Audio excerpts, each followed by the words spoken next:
আমরা দেখব আমার বাদাম নিল কে। একটা ছোট্ট কাঠবিড়ালি, গাছেই তার বাসা। গাছে গাছে চড়ে বেড়ানোই তার স্বভাব। নিজের বাসায় সে খাবার জোগাড় করে রাখে আর খায়। শীতকালে চারদিকে যখন অনেক ঠান্ডা পড়ে, তখন তার খাবারের বড্ড অভাব হয়। তাই শীতকালের কথা ভেবে সে বসন্তকালেই খাবার সঞ্চয় করে রাখে।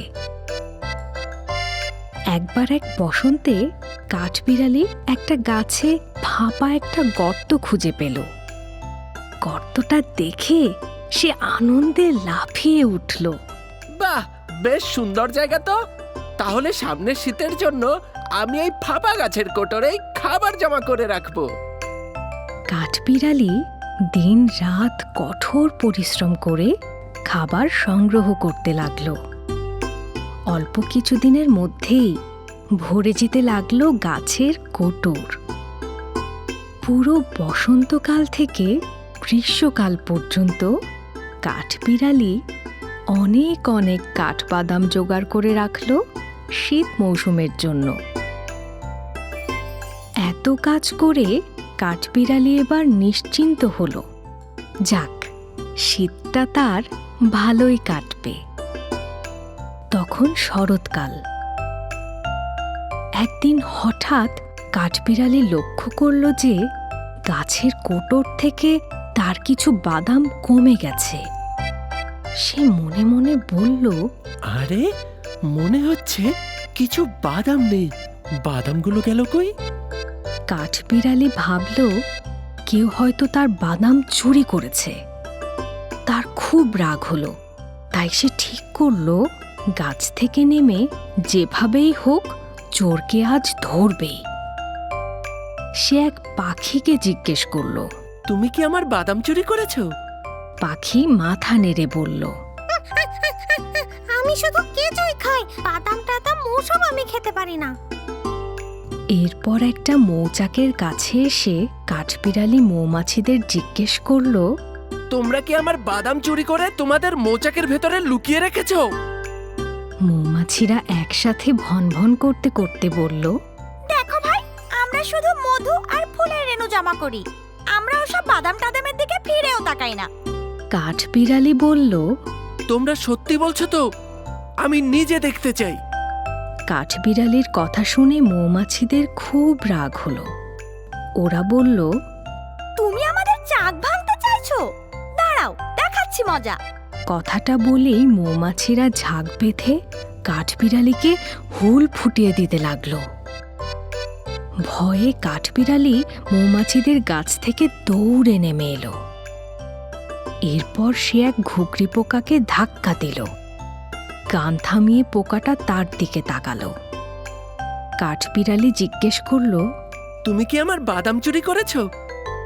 ঘুঘরি পোকা বলল, ছি, চুরি করব কেন রে বাবা? আমি গাছের রস ছাড়া অন্য কোনো কিছুই খাই না। তোমার বাদাম আমার কোন কাজে আসবে শুনি? কিন্তু কাঠবিড়ালি পোকার কথা একদমই বিশ্বাস করল না। তাই সে পোকাটাকে একপাশে ধাক্কা মেরে ঘরের ভেতরটা দেখতে চাইল। পোকা চিৎকার করে বলল, তুমি বড্ড অভদ্র।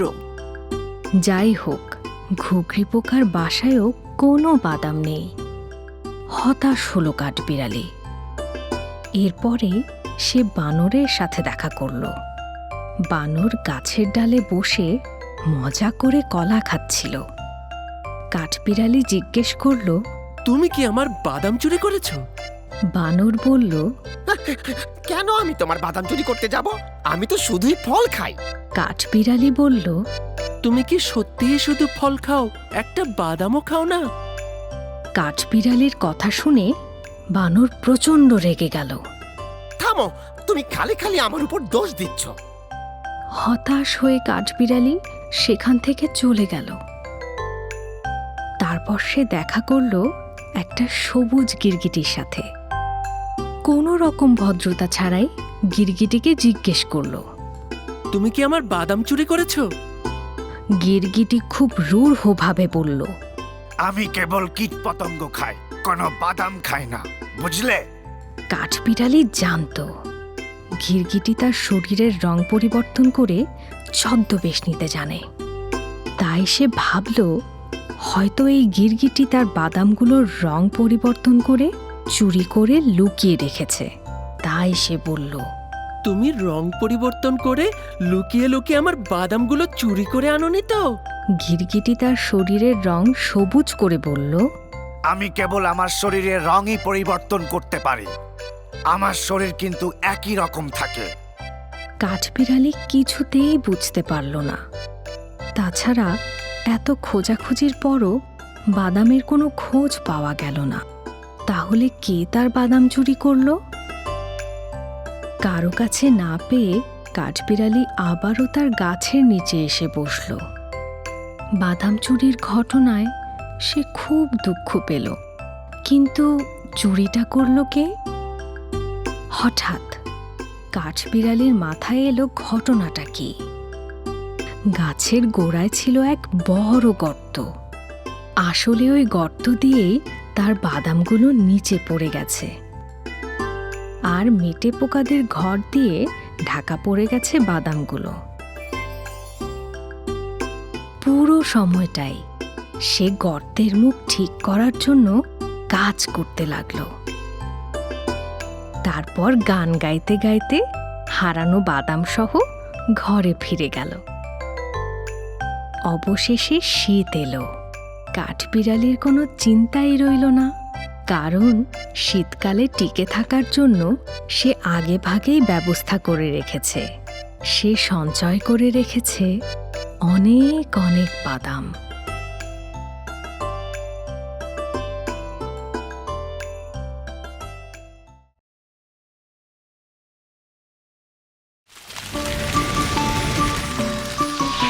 দুরন্ত। ফেসবুকে ফলো করো এবং ইউটিউবে সাবস্ক্রাইব করো দুরন্ত টিভি।